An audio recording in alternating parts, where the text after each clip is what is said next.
আসসালামু আলাইকুম, সবাই কেমন আছেন? আপনাদের দোয়া ভালোবাসা আলহামদুলিল্লাহ আমি অনেক ভালো আছি। প্রতিদিনের মতো আমি আজকে একটি নতুন ব্লগ নিয়ে আসলাম। আজকে দেখানোর চেষ্টা করব সারাদিন আমি কি করেছি এবং কেন আমার শাশুড়ি মাকে হাসপাতাল নিতে হলো, সেই বিষয়টা আপনাদের সাথে শেয়ার করব।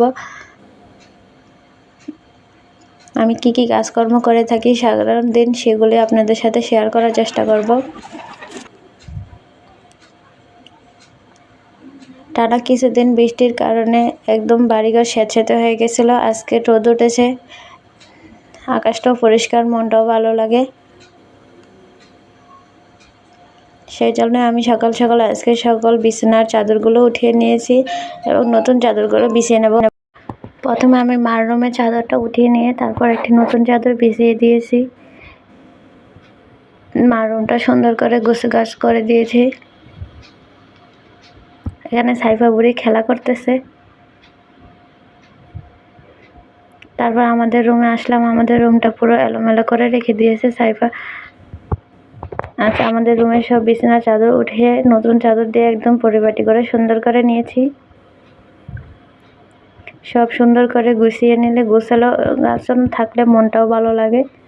বৃষ্টির কারণে কিছুই করা হচ্ছিল না, তাই আজকে সব কিছু একসাথে করে নিলাম। ঘরদোর একদম গুছিয়ে পরিপাটি করে নিয়েছি।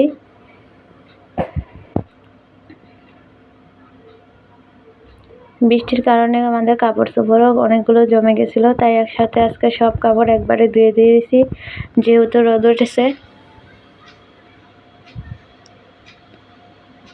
এক বালতি কাপড় চোপড় আজকে ধুয়ে দিয়েছি যাতে রোদে তাড়াতাড়ি শুকিয়ে যায়। আর বৃষ্টি বাদলের ছেলে মেয়ে পোলাপান থাকলেও এমনিতেই ঘরে অনেক কাপড় চোপড় জমা পড়ে যায়, তার মধ্যে বৃষ্টি। তারপর বাজার থেকে কই মাছ নিয়ে আসছে। যেতে কই মাছগুলো দেখতে খুব ভালোই লাগতেছে।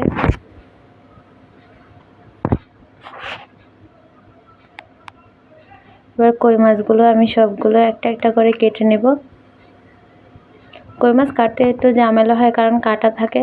আবার যেহেতু মাছগুলো একটু জেতা নড়াচড়া করতেছিল, তার কারণে আমার একটু সময় লাগতেছিল কাটতে।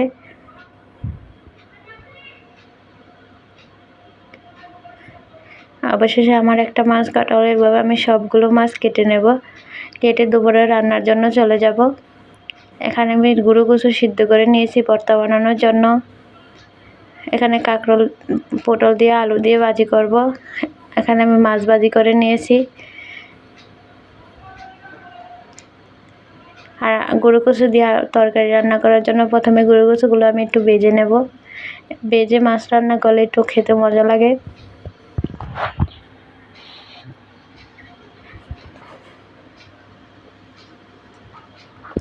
এভাবে রান্নাটা শেষ হয়ে যাবে। আমার শাশুড়ি মা যেহেতু অসুস্থ, ঠান্ডা কিছুই মুখে স্বাদ লাগছিল না, তাই জন্য একটা জাম্বুরা কেটে আমি ভর্তা বানিয়ে দিয়েছি শুকনা মরিচ দিয়ে। জাম্বুরার ভর্তা খেতে খুব ভালো লাগে। কার কার পছন্দ অবশ্যই শেয়ার করবেন যে এভাবে জাম্বুরার ভর্তা খেতে।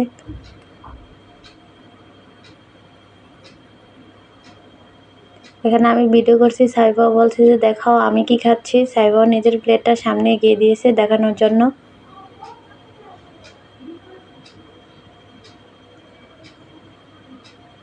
এই যে সাইবাবুরি প্লেট, সাইবাবুরি নিজেই দেখাচ্ছে।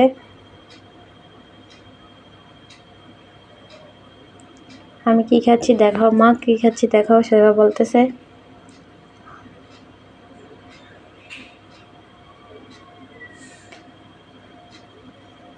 তারপর এখানে আমি একটু একটু জাউ করে রান্না করে দিয়েছি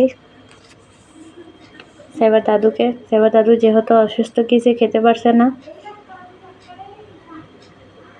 তারপর আমি সাইবার দাদুকে নিয়ে আবার হাসপাতাল গেছি। এই যে আমরা হাসপাতাল এসে বসে গেছি, হাসপাতাল বসে অপেক্ষা করছি ডাক্তার কখন আমাদের ডাকবে ডাক্তার দেখানোর জন্য।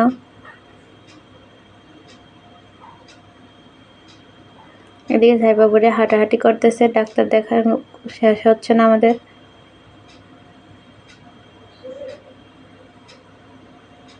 এই তো ডাক্তার দেখ